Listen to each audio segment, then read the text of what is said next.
The 911 dispatcher's screen flickered to life at 7:18 a.m., but no voice came through the speakers. Just breathing. Short, sharp, panicked. Sarah Chen, a veteran dispatcher, leaned forward. She'd heard thousands of calls, but the silent ones always sent ice through her veins. 911, what's your emergency? She repeated. Nothing. Just static, a rustling sound like fabric against a microphone. And then, was that a door slamming? The line went dead. 22 seconds that would haunt her for months. It was the first thread in unraveling one of Washington State's most chilling murders. 12 hours later, Clara Bennett was making her third call. Mark is never late, she told the police. I know something's wrong. Please.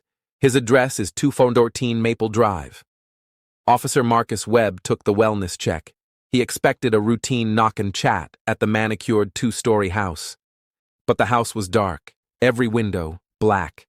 As Webb and his partner, Officer Tran, walked up the driveway, they felt the first prickle of unease. Mr. Ellis, police, Webb called out.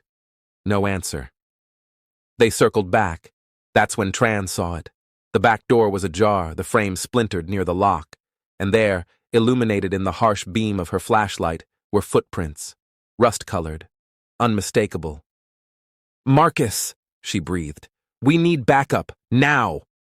The scene inside would be described with clinical precision, but the officers would never forget the horror.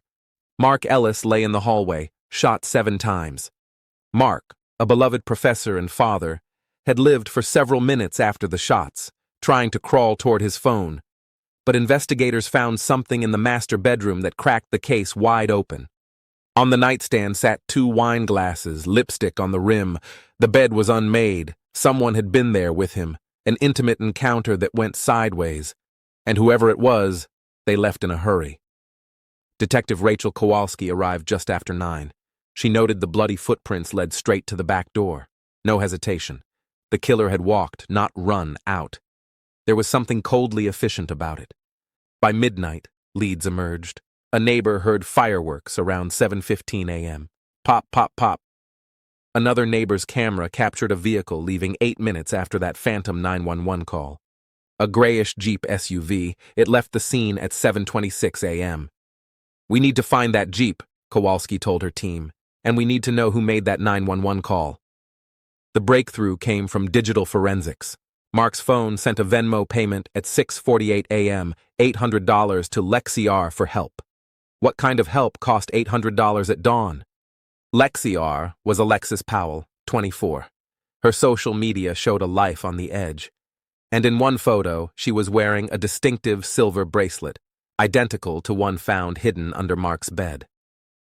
Got you, Kowalski whispered. But Alexis was more than just an influencer. A background check revealed a darker story. She was the prime suspect in a 2021 unsolved murder. Justin Reeves, found shot to death. The case stalled when witnesses refused to talk, but ballistics doesn't lie. The shell casings from Mark's house matched the Reeves murder. Same gun, same killer. The .40 caliber weapon had taken 2 lives, 2 years apart. Alexis Powell was the common thread. Cell phone data provided the final pieces. Mark's phone and the burner calling 911 traveled together north towards Seattle. Mark's signal died near the Snoqualmie River, where divers later recovered the device. Recovered texts painted an uncomfortable picture. 800 cash, and I'm all yours. It was transactional. A double life that stood in stark contrast to the beloved professor. We need to bring her in. The arrest happened in Seattle. Alexis answered the door looking bored, but in the Jeep parked outside, investigators found the boots. Size 10, Twisted Creek brand. The tread pattern matched the bloody prints from Mark's house perfectly, and in the glove box, a single .40 caliber round. Kowalski laid out the mountain of evidence: DNA, ballistics, digital footprints. You have 2 choices, she told Alexis. Take this to trial and lose, or take a deal. Alexis took the deal. Aggravated murder, 22 years to life. At the hearing, Clara Bennett stood to speak, her voice shaking with grief and anger. He was supposed to walk Emma down the aisle. You took their father. And for what? $800? Alexis listened, stone-faced. Judge Reyes sentenced her. I hope you use that time to reflect on the lives you've destroyed. Alexis was led away, leaving a family to pick up the pieces. The house on Maple Drive was sold. Clara and the girls moved away. Mark's colleagues established a scholarship, trying to preserve the legacy of the brilliant teacher he was. But the truth was complicated. Mark was a victim, but also a man with secrets, flawed, human, and gone too soon.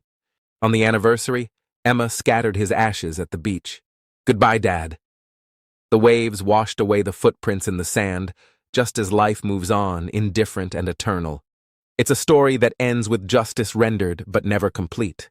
A family left to build a future from the ruins of a morning when their world ended, leaving only footprints in the blood.